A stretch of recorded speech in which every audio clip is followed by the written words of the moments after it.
Hey there, everybody. Pete Pardo here from Sea Tranquility. Welcome to another episode of In the Prog Seat.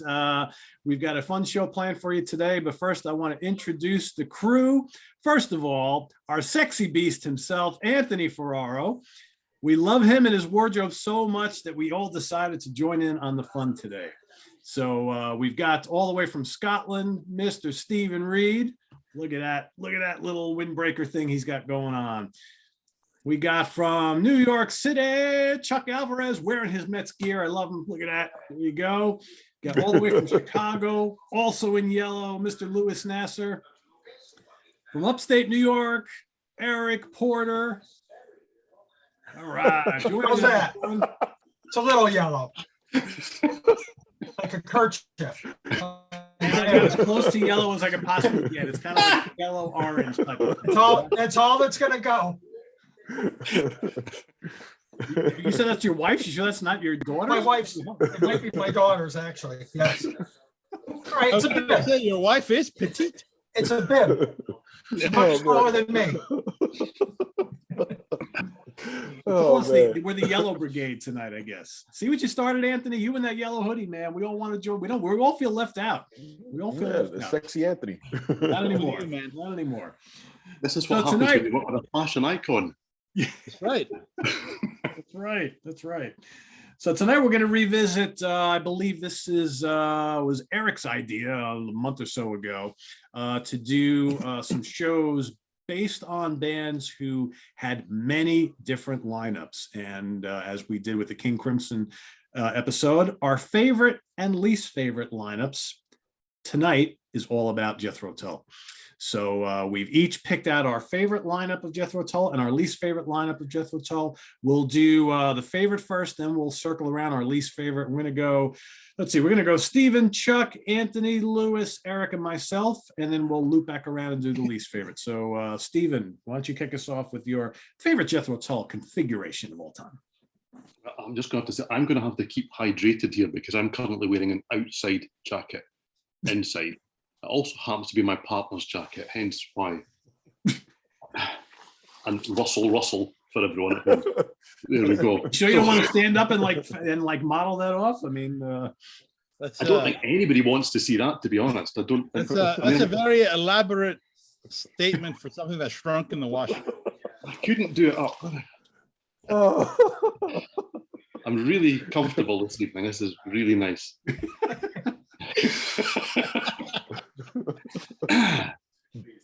So anyway, the point of this being, this was really difficult, wasn't it? This was really difficult. Yeah. I found the King Crimson one difficult because I have favourite albums from that band, and I kind of, weighing up what lineups I preferred. I found it much more difficult here because for me, the favourite albums in the Tull catalogue are dotted about in different ways. They seem to have more peaks and then not troughs, but they kind of level out in my, liking of the catalogue along the way.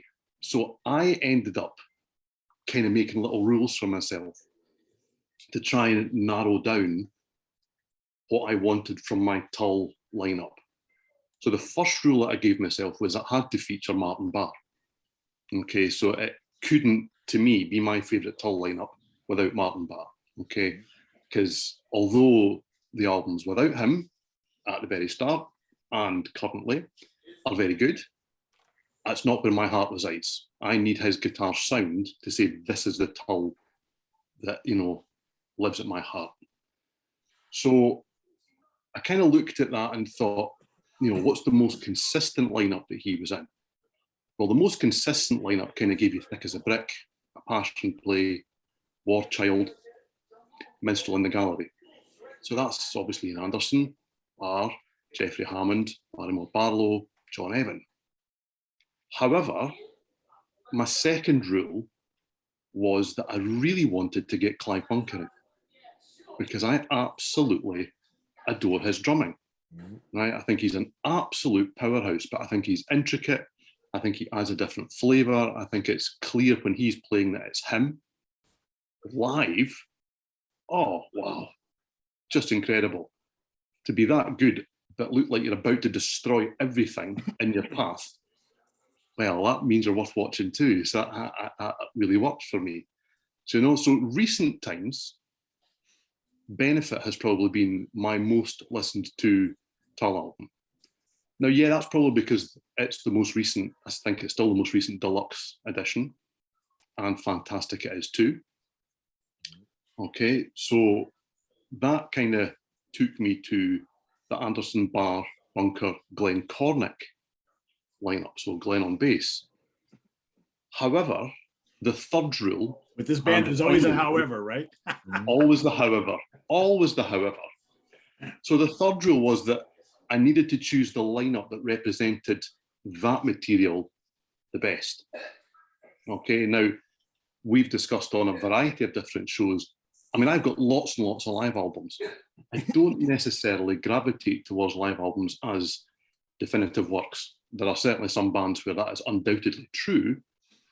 But in recent times, with Tull especially, I have veered towards live albums because I like the way that the music evolves. I like the way that it seems to have a different life about it.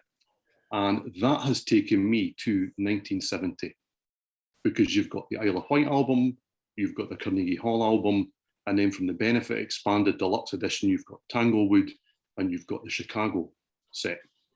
I just can't get enough of those. I keep going back to them. And yeah, the visuals kind of cut out on some of those on the deluxe, but what a show. And has the material, in my opinion, been any better? Probably not. So, so to me, I've ended up, even though Aqualung is clearly a phenomenal album and many people's favourite, I would have been really intrigued to see what Anderson, Barr, Bunker, Cornick and John Evan had done as a studio entity. I think that that's something that really I would have, in a parallel universe, I would love to have seen where the band would have gone if they'd gone down that route. So it might be a little left field, and the lineup was maybe only together for around 8, 9, 10 months. Well, 4 months then, there you go. But Anderson, Barr, Bunker, Cornick and Evan is actually what I'm going to go as my favourite lineup. So there you go. That's my choice. That's a great pick. Oh, man. Yeah, it's a really good pick. And the funny thing is, we probably we came pretty close to getting that lineup on the Aqualung album. Yeah, because Glenn was ousted from the band right at the beginning of those sessions. Yep. Yeah. As I said, it's just one of those alternate universe things where you think, where would the band have gone? What would we have heard? What would they have been? We'll never know, and that's part of the mystique, I suppose. And I quite like that aspect too. Yeah. So it took me down that path. And Stephen, Steve, if you're since you're a fan of Clyde Bunker, check out some YouTube videos he plays with Steve Hillage. He toured with Steve Hillage in '77. Yep. Ah, okay. That Great I did stuff. not know. Yeah, I'm definitely going to do that. I just love his style. He's really intricate, really integral to what's happening in the music. There are lots of drummers that can, play hard, play fast, be intricate, but he seems to be pulling the music in all the different directions. He's very much the director of the show, I think, for those Tull shows. And I really like that. Barlow is fantastic, but it sounds totally different by him playing because the styles are so different to me anyway. By the way, before I forget, new acquisition. Ooh. One to go. I have a question. Yes. Am I crazy, or is like there's some kind of sound effect, something happening? Is it my TV? Okay. My TV. Right. You want me to turn it off, Pete? Is it? Are you getting feedback? I mean, I didn't hear it. No, that's fine. If it's only me, then doesn't matter. It's definitely not me. I'm alone in my wife's clothes. Oh,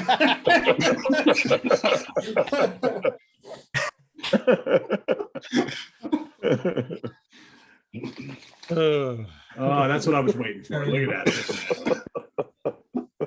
Oh, man. It does rain a lot in Scotland, doesn't it, Stephen? It does rain a lot in Scotland. That's why we have this in the house. There you go. Plus, it's not raining in the house. No. All right, Chuck, are we ready to play ball soon, Chuck? I mean, Oh geez, man, yeah, thank goodness. Yes, what's they're going to start playing on Friday? Or Yeah. the Yankees are. I think the Mets are Sunday. I Yeah. think they're starting Sunday. Let's go. Are they getting paid? Is that the issue? Yeah, I know. Right? Yeah, they're getting paid all right. Yeah, getting paid a lot. Yeah. I mean, I don't know how they made ends meet before, Right. but now I'm sure they will. Oh man. Well, once again, good evening, gentlemen. What's up? I love Tull. They had just as Stephen mentioned, they've had so many peaks and very few valleys. Everything has been consistently either good or great. The very first album, was very brief with Nick Abrams. And then the second album, Stand Up, with Martin Barr, with his long run with Jethro Tull as a collaborator with Ian Anderson. And I said anything without him, and so is, actually anything with him, he's going to bring his A game. A very underrated guitarist, very underrated arranger. People tend to forget, whenever they talk about great prog guitarists, they never talk about him, except for the fans, and what sort of fans know how brilliant of a guitarist he is. Yep. Being that Benefit is my favorite Jethro Tull album, I was almost going into that direction with the band, but I think I'm going to go with the Anderson, Barr, Evan, Hammond, and Barlow. That means that I'm going to go with The Thick as a Brick, A Passion Play, War Child, and Minstrel of the Gallery. 4 superb albums, and you know how much I feel about A Passion Play. Amongst 40's great albums and so, still just a brilliant album. And I think that lineup to me is the one that really makes me stick to the core with it. I just love listening to that particular lineup. And that's no slouch against the lineup that came afterwards, because that lineup produced some great stuff too. Even their live stuff is also awesome. But I think I'm going to go once again with the Thick as a Brick through Minstrel Gallery lineup. That's going to be my pick. And Chuck, I think that the lineup you picked, by most folks who saw them live throughout the 70s, probably said visually was the most appealing, because they, at that group right there, were like, they gave you a show, right? You have Jeffrey Hammond wearing the long pinstripe outfit and running all over the stage, and Ian was at his most animated around that time. So yeah, I mean, that's a great pick. And great albums that they produced. So cool. All right. So we're off to a good start. We got everybody picking different stuff so far. All right. The man of the hour, Mr. Anthony is here. All right. Legendary man in yellow, who has inspired all of us. So we're looking at the boys from England. My favorite lineup of the band. Now, in my opinion, this era, John Evan, Dee Palmer, Barrymore Barlow, John Glasscock, Martin, and Ian, Too Old to Rock and Roll, Too Young to Die, Song from the Wood, Heavy Horses, the Bursting Out Live album, up to Stormwatch, until the untimely death of John Glasscock. In my opinion, probably the best lineup. But Pete said your favorite, not the best. Correct. My favorite, I already have it punched in my time machine for one of my first shows I'm going to go to.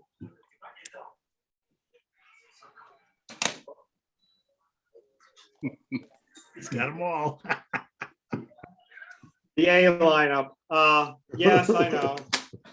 Shocking. But let's hear it. Let's hear it. Sir Edward on keyboards and violin, Mark Craney on drums, Dave Pegg on bass, and Martin and Ian. We all know this was supposed to be a solo album. Eddie joined in after the Jethro Tull UK tour in '79. He said, "Hey, I'll call my buddy Mark Craney." And then all of a sudden, boom, we have a Jethro Tull album. Ian didn't want it to be supposed to be a solo album. John Evan and Dee Palmer and Barrymore Barlow caught it off the press. They were furious. But this lineup was just reissued last year. Pete and I did a show on it. We were hoping for the extra footage because the track Protect and Survive, Eddie does like a 3 or 4 minute improv on the violin. That's just pure magic. He also, surprisingly, knowing Ian, Eddie actually had got a chance to do a little medley on the keyboard, and some of the passages became songs on the Green album a couple years later. So my favorite Tull lineup, it's the A lineup, the suits, the magic. That's one I'm going to be my first tour stops to see. Probably the White Snake gig. Who knows? 1980 Jobson lineup with the boys in the suits. That's my favorite lineup. All right. Cheers. I don't know if you guys saw the comment. I don't know, maybe it was a week or two ago on one of the shows where someone mentioned, or maybe it was on Facebook, I don't remember, but they were like, I don't understand this whole Eddie Jobson thing that you guys keep talking about. And when did this start? Why you guys always laugh about it and drink after he mentions Eddie? For those of you who are watching this episode and haven't picked it up by now, so Eddie Jobson is kind of like the mascot of In the Prog Seat, whereas John Sykes is the mascot of the Hudson Valley Squares. They're both enormous favorites of one cast member of each show, and whenever we mention their names on either show, everybody drinks. There you have it. So to fill in the blanks. For those Is Sykes the big favorite of Butch Jones, Pete? Is that Yes. how that goes? Yeah. Well, cheers to that too. That's right. That's right. By the way, in true UK connection fashion, Chuck, I saw you drinking a beverage earlier. What do you have there? Well done. Oh, nice. I didn't know you liked that beer. That's one of my favorites. Yeah. What's it? It's wherever they have it at the deli by me. I go looking for this stuff, and it pops up like every 3 or 4 months. I've been on a German, Czech, and Dutch beer kick for months now. Pilsners and Kolsch's and all that kind of stuff. Yeah, nobody makes it better than that. Oh, but this is delicious, man. But the thing though is that when you're in Germany, you don't get these little bottles. They give you half liter. Nice. That's where it begins, right? They want to get you drunk. Right? So it is a little strange whenever I see German beers and little cold long necks. Like They deserve to be in this gigantic. Yeah, that's not how they do over there. Right? Either you get the giant glass bottle, or you get a bartender who will meticulously calculate and achieve the ideal German ratio of liquid to foam. Nice. This is a thing for them. So yeah, it's frustrating when you're thirsty, but it's a ritual. You have to wait. Well, in true UK connection style, I will firstly stick up for Scottish ale, which I drink basically all the time on the show. And I will also stick up for a certain Mr. Anderson of Jethro Tull, also being from Scotland. That's right. Not just an English band. Just put that. You always tell me that. Indeed. Listen, you have to be very careful. It's like when you go to Spain. The people from Catalonia refer to Spanish as Castellano. Yep. You don't call it Spanish unless you want to throw hands. What goes? Okay. All right. So the next member of the Killer Bees, you're up, Lewis. All right. So I think for me, I have a confession to make. I've never understood why. I have a slight problem with Jeffrey Hammond. And I don't know why, because the guy plays brilliant bass lines throughout everything he ever did. But at the same time, I think that it sounds as if he is hanging by a thread at every moment. But like he is at the edge of what he can do. And it wasn't until I was able to hear John Glasscock in combination with Barrymore Barlow that I think that even the older material, which is priceless, I mean, Passion Play, Thick as a Brick, etc., really came to life for me. I think that combination was absolutely fortuitous and genius and cannot be repeated. So, and then you have, David Palmer, I mean D. Palmer, sorry. Yes. And, Yes. Mhm. and then John Evan and everybody else, right? Of course, you want Martin Barr, because Martin Barr, like Brian May, is the guy that is always undervalued. Nobody talks about him, but he's great, right? Mhm. And just like nobody really gives Martin Barr enough credit for the fact that he wrote all those guitar solos that were not written by Ian Anderson for him. Mhm. It's also true that all the majority of the bass parts and the drum parts were written by the individual musicians, especially once John Glasscock joined. And I think that that combination, I know this is probably an unpopular view, but I truly believe that a band can only shine as brightly as their rhythm section. Mhm. It doesn't matter how good of a singer, guitar player, or keyboardist you have, although the keyboard can be part of the rhythm section. But if you have a really, really good rhythm section that doesn't get in the way but embellishes in just the right times, the other guys shine. Mhm. And that is what I think John Glasscock and Barrymore Barlow did to Ian Anderson's music. I don't think that the music has ever been bad. No. But it changed because it was not being arranged in the same ways, which also underscores the importance of arrangement. Mhm. Right? It's the same writer, but the arrangements have changed. So for me, I would have to choose without any doubt, the Ian Anderson, Martin Barr, Glasscock, Barlow, John Evan, and D. Palmer, the 76 to 79 lineup. Mhm. That is my favorite, and also I think the best. Most people agree with you. Mhm. It was just an outstanding lineup. When you see those guys play live, there is a little bit less clowning Mhm. and a little bit more fireworks sonically, Mhm. which is also important. I think that as much as Ian Anderson likes to pretend that it was all a big joke, it was a progressive band, and he Mhm. took it seriously enough to write it and to put it Yep. out there. And this was the group of people who actually were able to bring out the best of it. I think that the A lineup is kind of unique in a way. Mhm. Because Jobson, is such a idiosyncratic musician. It changed a lot what they were doing. Again, underscoring the importance of arrangements. Mhm. That keyboard solo in Black Sunday is no joke. Love it.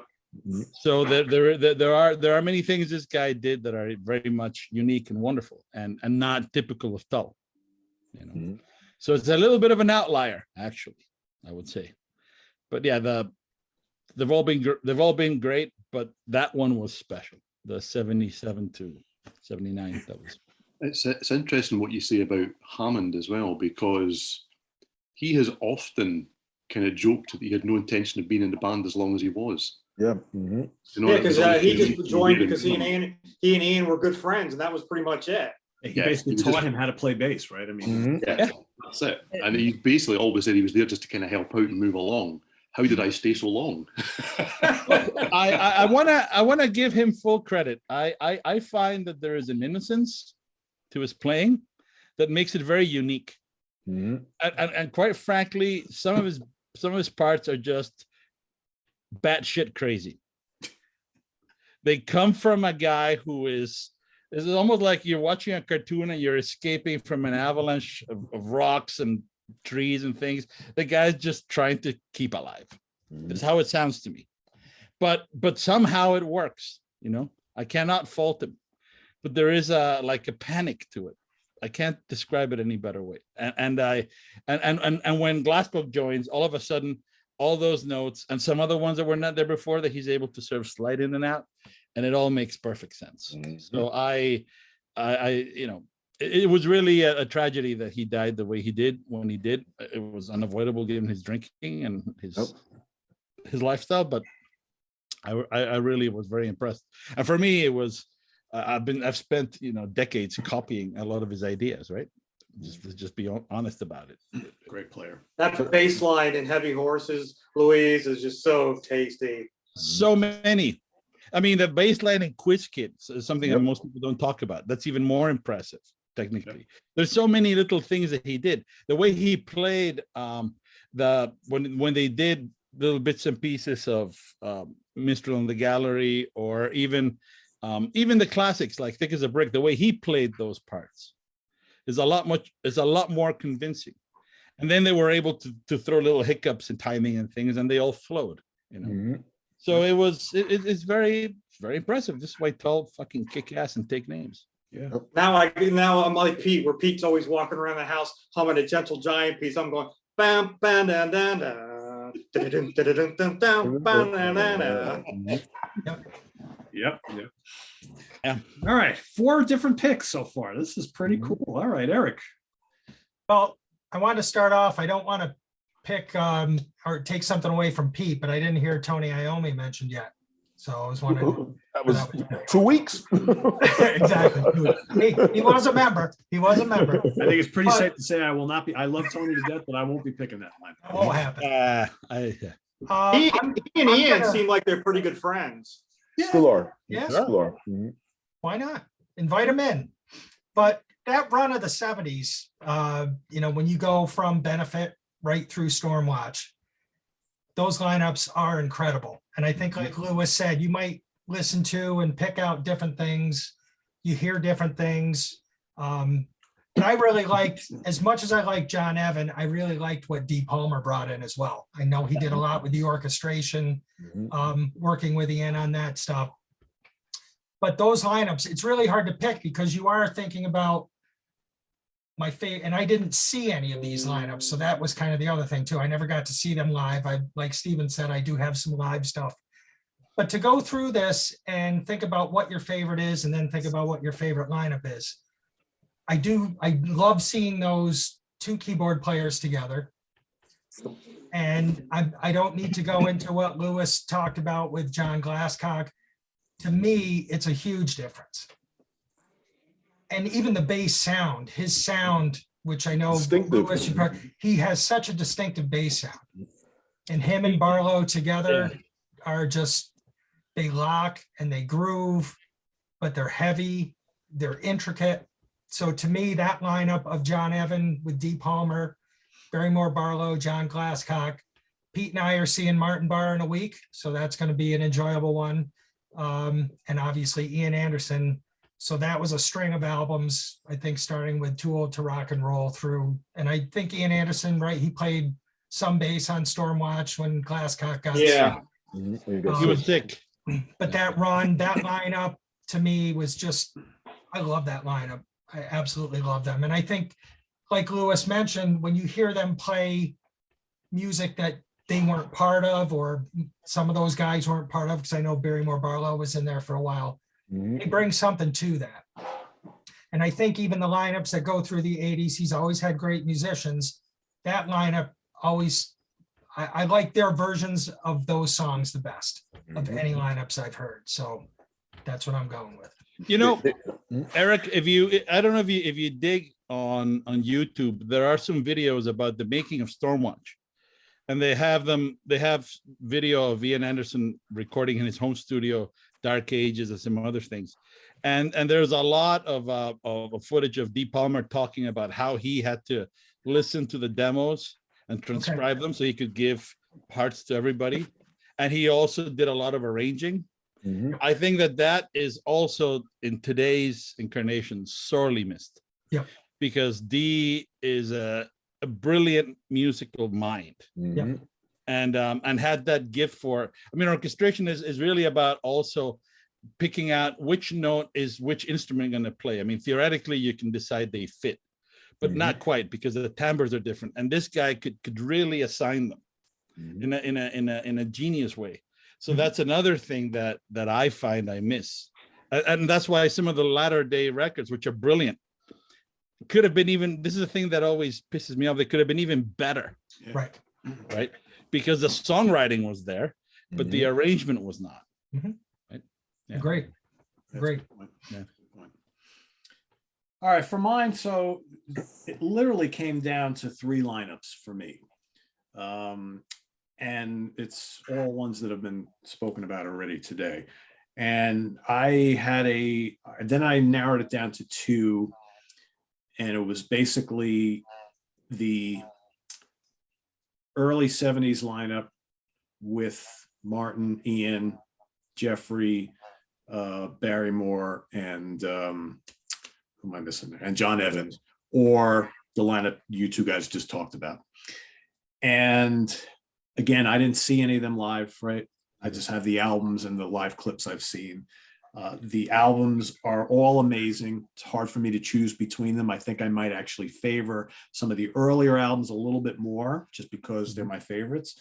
But what I did was I said, all right, I'm going to base this decision on the live clips that I've seen. And I have to agree with Lewis and Eric here. I think that the lineup with Glasscock and the two keyboard players, for me, just was musically a little bit superior. And again, we're talking amazing lineups here. So to even say they're superior, I think is kind of stretching it. But it just, that band was really clicking. And I really think that if John hadn't died, I always like doing these what if scenarios. So what happened? What if John Glasscock did not die and Ian decided to keep that lineup going? Because then you don't have A, right? That's right. Potentially, even if, because I know that was supposed to be a solo album originally, and maybe he does that, maybe he doesn't. But I have to think that John Glasscock dying was very upset to Ian Anderson, or upset him greatly. And that kind of prompted him to say, all right, you know what, maybe we just need to kind of reconfigure this whole thing. And that happens when you lose a very important member. And I think that the high quality that kind of ended with Stormwatch with that lineup probably could have continued if John Glasscock had lived. So I don't know, but yeah, that's the lineup I'm going to go with. I think that was one of the most impressive lineups of any band ever. We often talk about like these great superstar lineups across, many bands. We throw like the first Mahavishnu and the classic Return to Forever and, Mark II era Deep Purple and all this stuff. The original, the Close to the Edge lineup of Yes, so on and so forth. I think this lineup of Jethro Tull is one of the greatest of all time. If the best lineup, especially live. And that's no disrespect to any of the other ones that we've talked about. No, they're all great. What's that? Live, and even in the studio stuff, you seen the quality that they brought. And once again, it was Glasscock that brought that to that. He was an amazing bass player, and it's just tragic that he had the lifestyle that he had. Yeah. What's that? Well, he died from he had an infected tooth. But yet it affected his heart. He was but he was an alcoholic. No, I know. But... So his immune system was shit, and there were all the problems. So yeah, I mean, the thing about him is also he used to play flamenco style Prog with Carmen. Carmen, and he had all these flourishes, and he brought another level of energy, which really worked very well with Barrymore Barlow's style of drumming. Yep. Right? And that made that whole thing even better, I think. And if anybody were ever question, Barrymore Barlow, then after the Tull kind of break up a little bit, he went and toured with Robert Plant. Yeah. Yep. And then he did Yngwie's debut, right? Yeah. He's great on that album. Yes, he is. He was damn good on that album. He had album. no issue keeping up with Yngwie's Shredathon, right? So that's the thing. But that's what he was. That is so perfect. He could do it, and I've always admired him immensely for that. As much as I admire and I miss Mark Craney, it's too bad he was good. Another one that died young. He was a great drummer. He when you see the Slipstream DVD, he plays some of the old songs with just the right amount of balls and taste. It's great. Yep. Great. So so I'm going to go with the lineup that kind of produced these gems right here. So all right, well, now on to the lineup that we like the least. So back to Stephen. It's been funny, well, not funny. It's been very interesting listening to that before I move on to my least favorite, because I stick by my lineup, but I'm convinced by everybody else's. That's how strong this catalogue is, because you listen to these arguments or discussions and you think, yeah, that's right. Yeah, he's got a great point there. I agree with that. I could agree That with all lineup of them. is- Yeah, absolutely. Yeah. I totally. And that's it. And then, but you still think, yeah, but I still quite like mine too. Wow, how important, but also interesting how vital the live material has been to these choices. I mean, it was for when we did the Crimson show too. I think even more here, because it's funny, even the A lineup, when you hear the live material that came after that tour, you think, oh, wow, okay, that's what this lineup really could have done. You know, and it's fascinating, really fascinating. Please come in my time machine, Stephen. You're more than welcome to join me. There's 2 tickets, I'm there. So, least favorite, I think, was a little easier, shall we say? Okay. I think to try and give it some sort of jeopardy, you can narrow it down into a decade. You know, the 80s is where we're heading towards. It's certainly my choice anyway. You know, I like A. As I say, the live stuff that's come from what we've heard from that has, I think, is really quite outstandingly good. So clearly not that. The Broadsword and the Beast we spoke about a few weeks ago. I really like that album. It's an excellent album. So It really is move underrated. that to the side. And we're kind of narrowing it down to Under Wraps here, aren't we? Realistically. It would be unkind to say it has no redeeming features, that album. But in terms of Tull, that's as close as we go. That to me is as close as we go to going, what is this? Why are they doing it? What's the motivation here? The lack of a drummer seals the deal for me, because that's a deal breaker, in my opinion. There are some bands out there and outfits that have managed to get away with it. Tull did not, in my opinion. So with that in mind, I mean, I can't build it up or give it any more jeopardy than that. It's Anderson, Barr, Dave Pegg on bass, and Peter Jean-Vitesse on keys. It's the Under Wraps lineup. I just, every now and again, I think, is it the album I remember it is? And it is.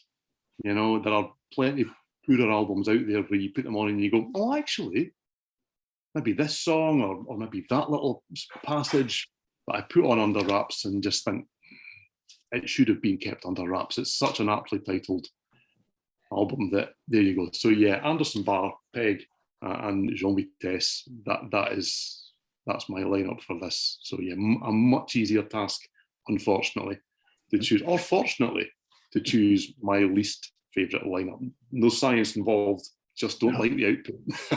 No juggling picks here, right? No, No. not at all. All right, Chuck. I'm going to go to something that Lewis mentioned.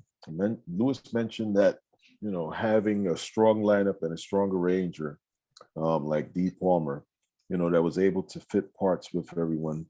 And, you know, being that, like I said, you know, everybody else, once they came along after A, you know, they were like hired hands. You know, these guys didn't really put too much into the music outside of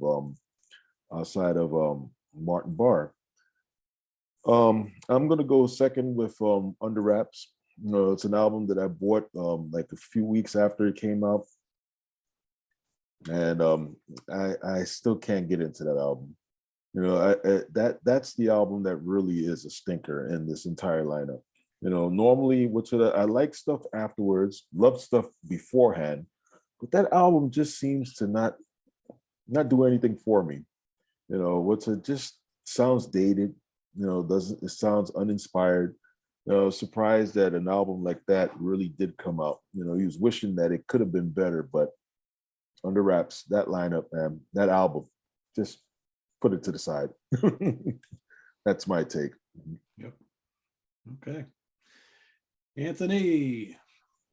All right, this was kind of a tough one. I was thinking about this for a while, but you know, you two, Stephen and Chuck, you guys are both wrong. Under Wraps is the electronic period. Yes, it's kind of iffy, and Dome Perry did go on tour and play the drums, but I think there's some cool songs in there because it's a product of its time. You got to admit, it's a product of its time. New wave, electronic drums. Even Bill Bruford was dabbling in electronic drums. But for me, I love you two. Don't worry about it. I love you two. Okay. Then you have the Dire Straits periods, the Crest of the Knave, where they got the best heavy metal album of the year. That's still even okay. Roots to Branches and Rock Island. After those, fantastic records. But for me, the worst Jethro Tull lineup is pretty much the Jethro Tull lineup without everybody but Ian.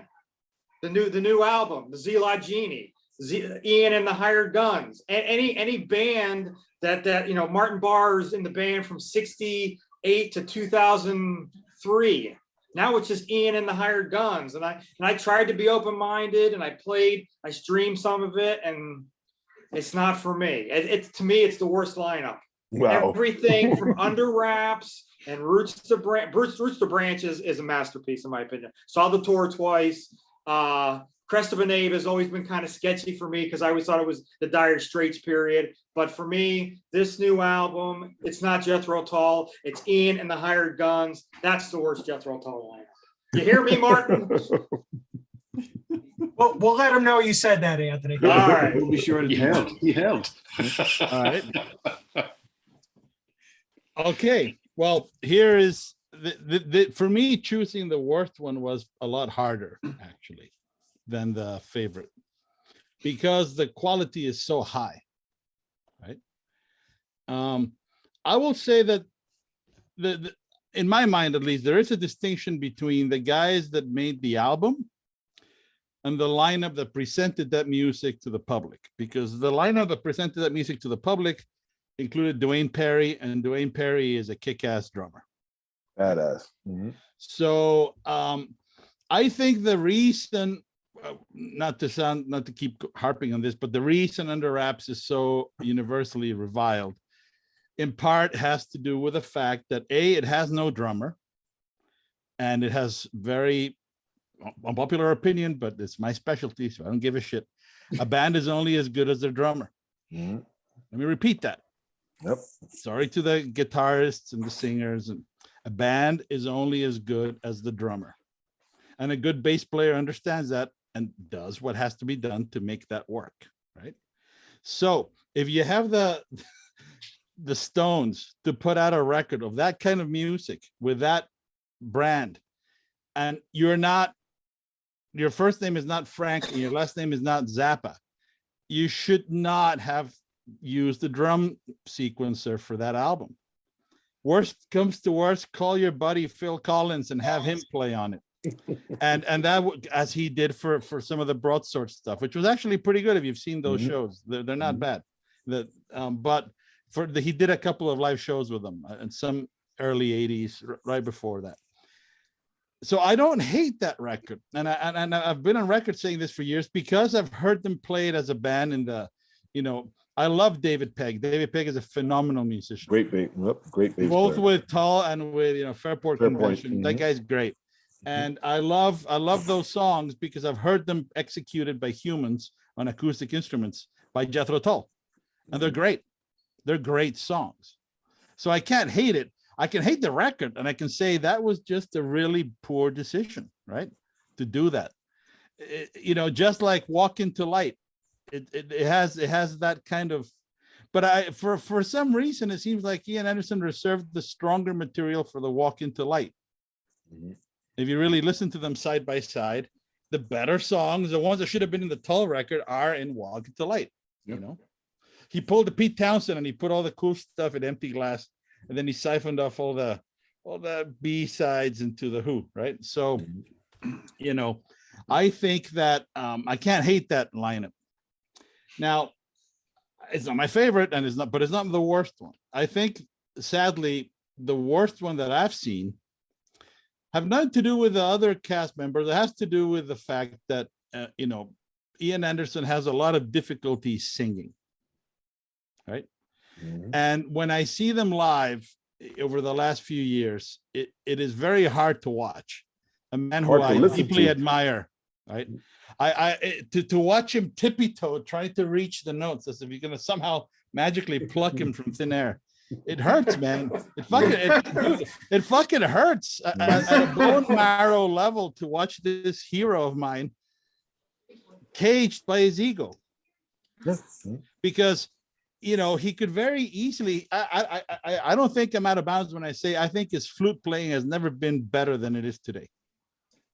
It's unbelievable.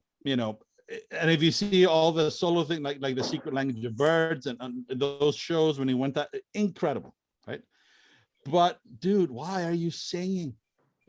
The Zealot Gene, not Genie, not to be a dick, but come on. The Zealot Gene has got some, there you go, is a brilliant record. It is really, really, really good. And I think that he finally gave himself songs that he can sing, that fit his current voice. And the lyrics are brilliant. The arrangements are great. I think the current band, David Goodyear is a serviceable bass player. I mean, I know it sounds ridiculous for me to critique him, but I'm critiquing in the context of Jethro Tull. Mhm. And the current, Sean O'Hare is a great, musician.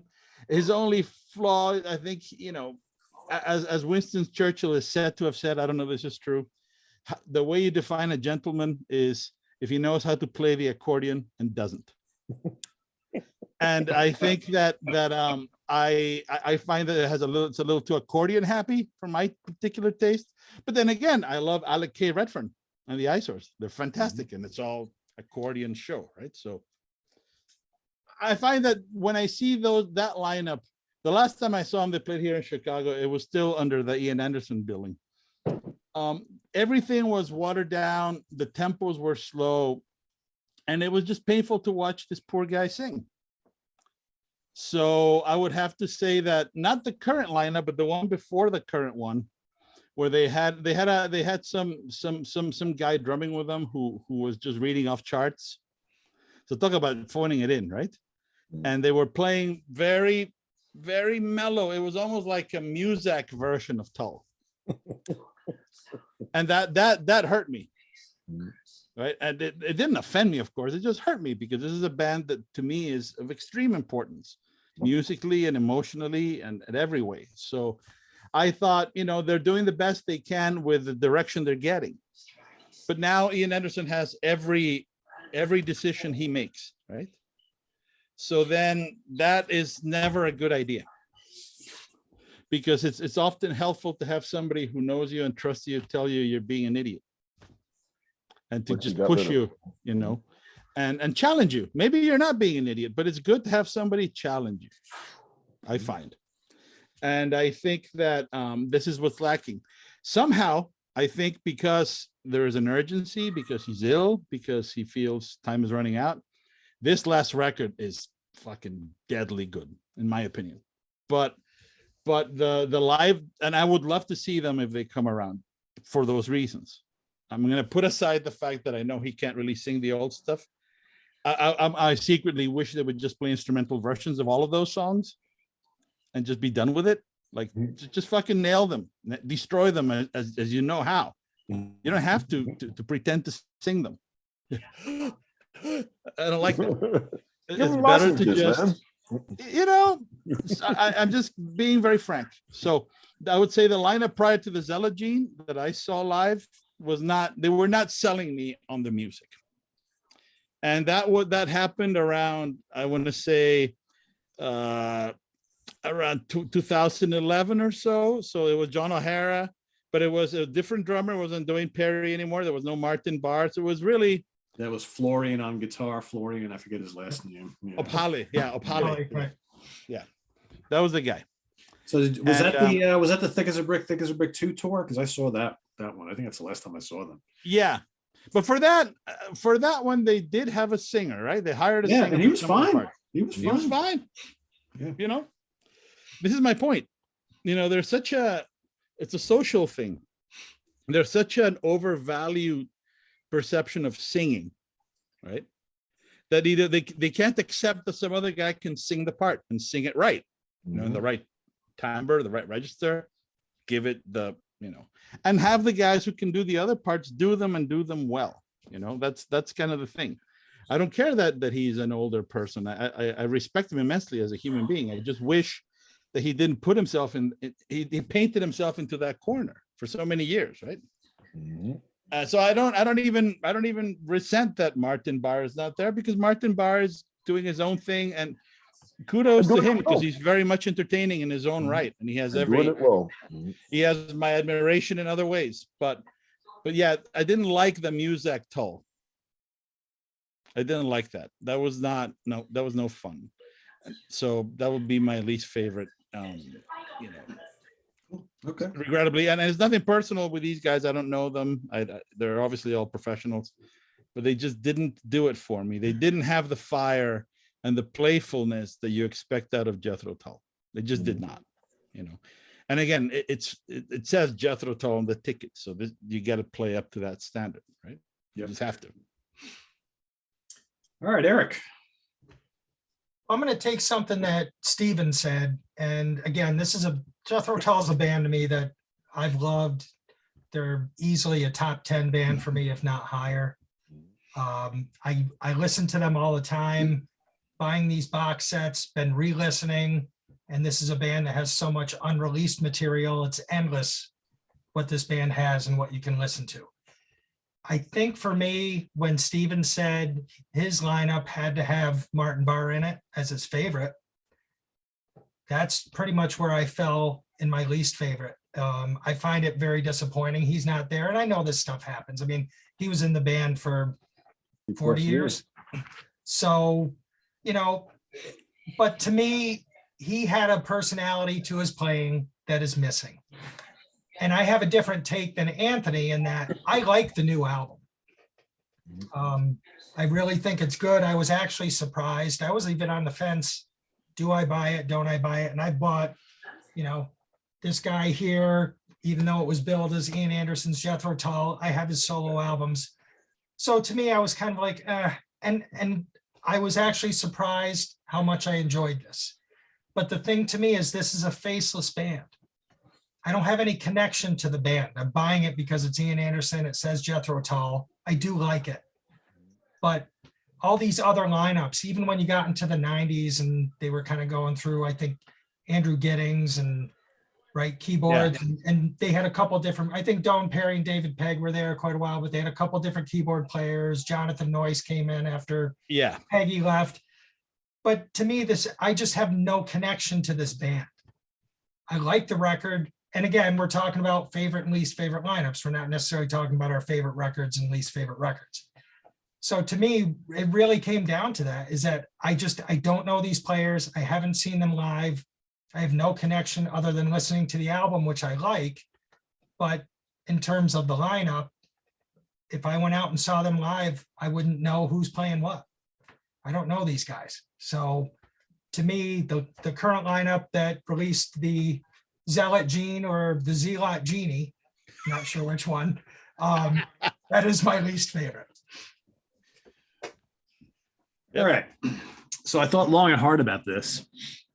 And right now, as we sit here and I heard everything all of you said, I'm still not 100% sure what direction I'm going to go here. So I whittle it down to two. And, you know, Lewis and Eric bring up some really good points about the current lineup or the more recent stuff.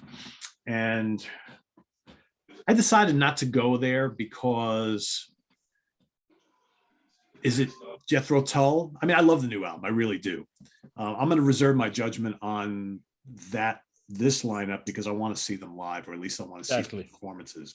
I've seen them live as Ian Anderson's Jethro Tull, or whatever he wants to call it, you know, and they've been pretty good. So I decided not to go that route today. Now, the lineup that did this album, and again, we're not talking about albums, right?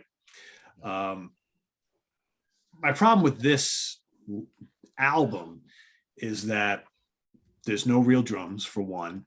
There's very little Martin Barre on here, other than occasionally. And I just don't like Peter John Vitesse, or however he says his name. I don't like his synthesizer sounds on this album. This album to me is very dated. It's just, the songs are okay. There are some good songs on here. And I agree with Lewis. I think when they brought on Don Perry and went and played this stuff live, I think it sounded much better. On album, I just find it weak. And I just don't find this lineup all that convincing to me. However, I want to go back to, I think, what a couple of you said. that it's hard to gauge the impact of this band and without Martin Barre. And there have been 2 times in their history where he's not in the band, the very beginning and the last, whatever it is, 15 years, however long it's been. I have never fully been able to get into the first lineup of Jethro Tull. Yeah, that was my yeah. Yeah, I thought about that too. And again, here's the interesting thing. This is really no worse, and I don't dislike this lineup. I just think I like it the least out of everything else because I'm not crazy about the album. They're basically at this point in time, they're like a Chicken Shack, Fleetwood Mac 10 years after with a flute player, right? Mhm. I listened to this album and I'm like, some of it's pretty good. It's just British blues. I don't particularly care one way or the other for Mick Abrams' guitar playing. He's okay. I much prefer Martin Barre, Martin Barre as a guitar player. And I don't think that this lineup really had an identity. I think they were just doing what everybody else was doing, other than they had the flute going on. And it wasn't until Mick left and Ian kind of started to figure things out a little bit, and they released Stand Up and then Benefit, that this band really became the Jethro Tull we all know and love. Mm-hmm. And while there have been lineups from this point on here and there that maybe aren't as good as some other ones, it was still Jethro Tull. They were still able to play this complicated, very eclectic music that brought all these different styles together. Whereas, again, this was just basically like a British blues band. And I don't think they were terrible by any means, but I've always found this to be the least interesting and my least favorite lineup of Jethro Tull. I completely agree. To me, it's actually, I don't even think of that as Jethro Tull. It's hard, right? Yeah. I think of it as Bloodwind Pig with Ian Anderson sitting in. Yeah. It's kind of like how I think of it. It's very weird. Mm-hmm. You're absolutely right. That I think that is a right call. Yeah. The difference between that album and Stand Up are like 2 totally different bands. Yeah. Absolutely. I like Mick Abrams, but once again, Mick Abrams was no different from the bands out there at the time, like you said, the Chicken Shacks, the good blues Led player, Zeppelin, right? He's a good blues player, yeah. But he wasn't he wasn't as expansive or as innovative or as brilliant as Martin Barre. And that's the difference between that album. I like the album, but like I said, it's totally different from anything else. You listen to that album, you're just like, oh gosh, these guys sound like kids. But that's what they were. That is the least professional of the lineups, actually. Also. Yeah. Mm-hmm. Yeah. It's impossible to compare the musicianship of that lineup and the current one, even. Mm-hmm. They're just a different planet. And I remember the first time I saw them in Mexico, they announced they were going to be playing a bunch of songs from that one live, because they were trying to cull together that stuff for that a little light music thing. Yeah. Remember that? So, and I always felt, especially after that day, that part of the catalog does not fit in with the rest. Right. It's like we were giving a Jethro Tull show, but we're going to have this shitty interlude with blues played by white dudes who have nothing to be blue about. It just didn't work for me. I'm sorry, but it was terrible. So yeah, it was not a shining moment. Oh man. Mick Abrams, I again, fine player for what he does, but he would have never fit in this band going forward. No. With the direction and the vision that Ian had. No way. There's no way. I don't think that they would have stayed together. I think they just would have just did that album and broke up. Yeah. The word that Chuck used that sums it up to me, Mick Abrams, fine player. There's nothing he does wrong on that album. True. But he was replaced by an innovator. Yep. That was the difference. And it allowed suddenly a creative spark that would just not have appeared otherwise. So yeah, it was key to the band being what they are. I mean, just think about it. Would Mick Abrams have been able to deliver that guitar solo in Aqualung, or that main riff in Minstrel in the Gallery, or do all that complicated stuff on Songs from the Wood? No. Nope. And he probably wouldn't have wanted to. No, you're absolutely right. You're absolutely right. He would have been confused. Yeah, Well, That you was know, to Lewis's point too. I think that the music would have suffered because Yeah. those guys did contribute. You know, he wasn't feeding them everything. So you Right. lose that contribution from those other players. Yeah, absolutely. I mean, that's right. Martin Barr, it is undervalued to a degree, right? Extremely. Because he did a lot of arranging in very important aspects of the songs, you know. Yep. That's it. All right, All you so have to before do I is And, and what album did he almost appear on? Which album, Anthony? UK Danger Money. But Really? Eddie Jobson vetoed it There you go. There you go. because John went and asked him. He actually said it in, I saw an interview, I don't know how long ago it was, and that was, he brought it up. I was like, whoa. It's like, you want me to replace Alan Holdsworth? Yep. I don't think that would have worked. No, I don't think so either. I wouldn't have liked it. No, but it was just kind of a cool story because I think Chuck says Eric Johnson almost was on it too. That would have been a No. much better fit. Yeah. No, I agree. Stephen Vai. Yeah. Stephen Vai was the. Yeah, was I the, mean, yeah, you need a different level of. It's a different animal. Because Jobson expects perfection. Well, he should start with himself. Too many mentions. Too many mentions. I'm out. man, let us drink. Well, hold on, we're not going to quit there. Hold on. So I have Ken Golden's picks for tonight. Hold on. So he said, Ken sent me a note today. He goes, Pete, I'm giving you my picks for favorite and least favorite Jethro Tull lineup. My favorite, any lineup that doesn't feature Eddie Jobson. My least Wow. favorite, A. Thank you and good night. Those were his exact words. Hey, to Ken, Well played, sir. Well, that required a lot of thought. Now you know what he didn't Hey, man, appear. it came from the heart. It came from the heart. It's black. That was Oh, classic. man. So before we go, does anybody have any, I know we did this on the King Crimson show. Does anybody have any musician that you would have loved to have seen in Jethro Tull for, an album, a tour or whatever? Eric? Jean-Luc Ponty. Ooh. Mhm. Well, you think the violin that I know Jobson didn't play much with them, but I'm thinking that'd be kind of a cool addition to some of those, like Songs from the Woods, things like that. I think he would have fit well in there. Or even on Broadsword and Under Wraps, maybe might have added a little something. Oh there. yeah. Sure.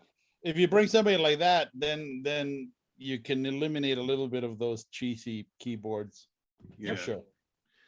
I think Jean-Luc would have sounded pretty cool on the Roots to Branches era as well. Yep, Oh yeah. definitely. Yeah. Anybody else? Chuck? Two musicians, what's it that you would never think were fans of Jethro Tull? Will Sargent of the band Echo and the Bunnymen, and the late John McKay of the band Susie and the Banshees and Magazine were big fans of Martin Barr. And they've always spoke about how certain periods of them were albums that they used to listen to all the time. John McHale, I know that his daughter had told me that he used to listen to Minstrel in the Gallery a lot. And if you listen to stuff with Susie and the Banshees, you get to hear a lot of the stuff that Martin Barr influenced him on. And as far as Will Sargent, they were a post-punk band, but he was a big Martin Barr fan as well. So you get to hear those two musicians. And I think more Will Sargent said that he one day wanted to play with Ian Anderson. Whether or not that'll ever happen, we'll never know. Yeah. Interesting. I was just thinking that what I think would have been kind of cool. So after Ian and Martin parted ways back, like I said, like 15 years ago or however long it's been, I think it would have been kind of cool, a guy like John Mitchell to join Jethro Tull. John Mitchell, of course, from Arena and Frost and a million other bands. It bites. Yeah, exactly, right? Because he's got that crunchy rhythm guitar sound, and he's an excellent lead player as well. Plus, he sings, right? Yeah. But are you thinking coexisting with Martin Barr? Because the guitar players are very, very. No, after Martin left. So in other words, After Martin left, I see. Yeah.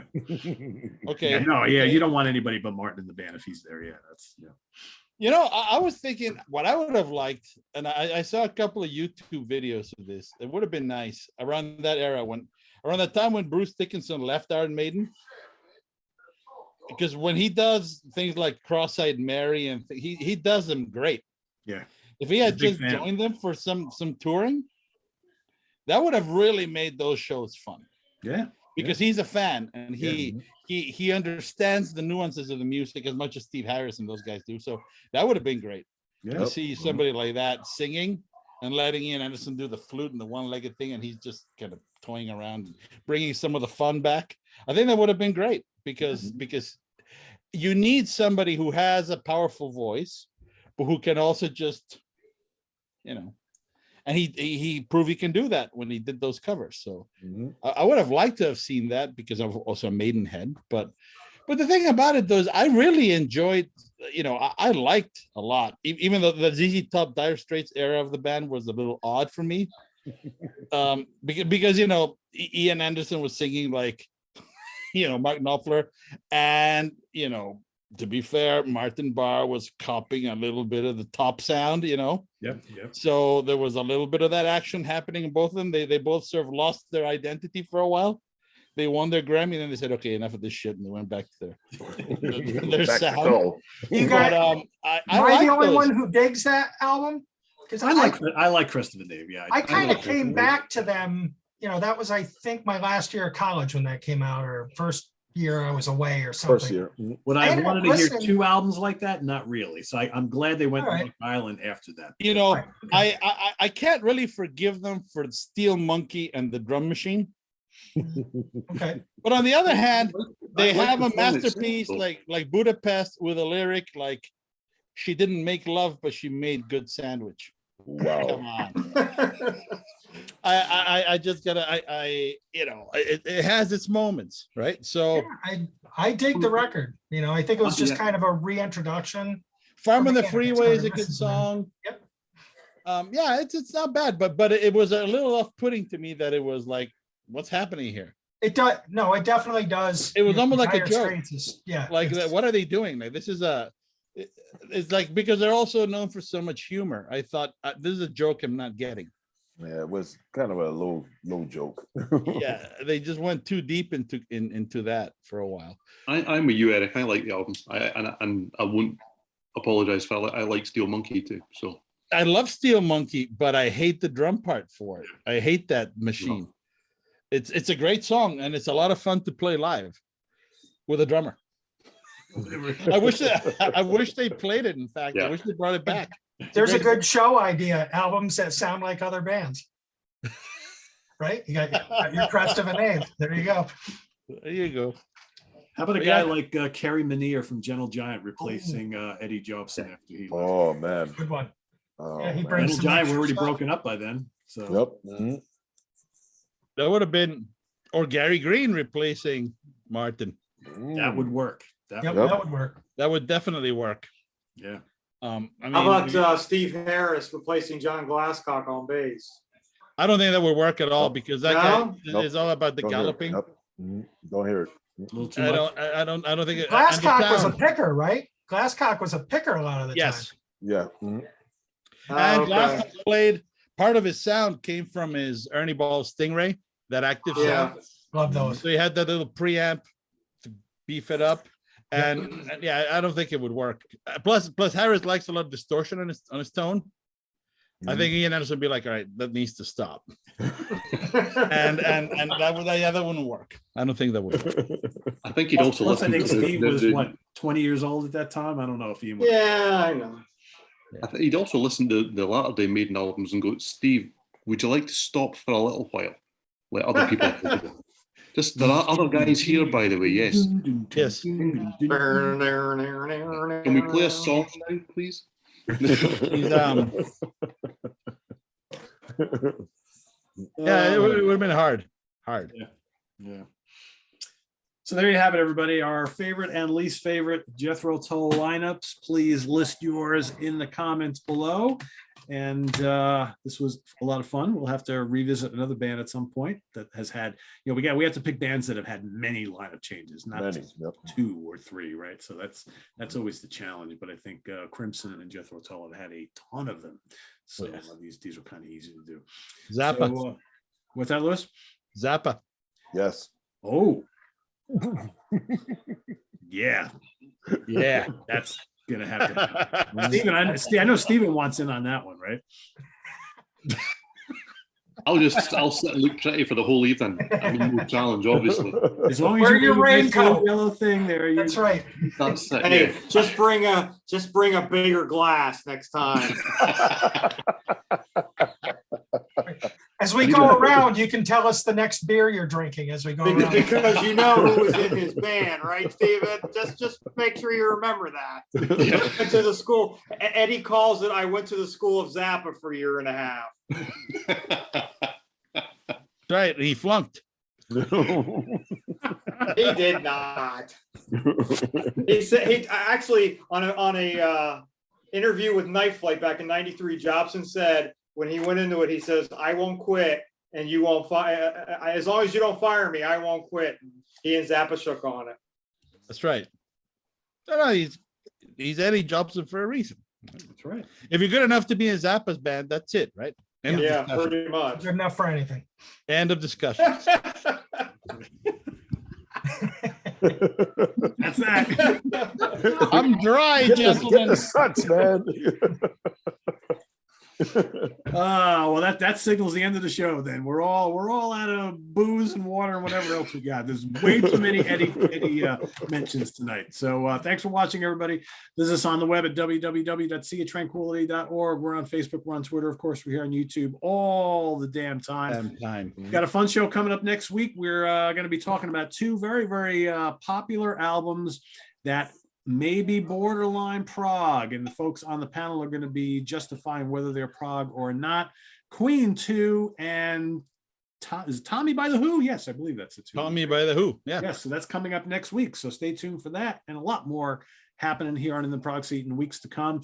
For Stephen Reid, Chuck Alvarez, Anthony Ferraro, Louis Nasser, and Eric Porter, I am Pete Pardo. Good night, everybody. Have a good rest of the evening, and we'll see you tomorrow. Bye-bye.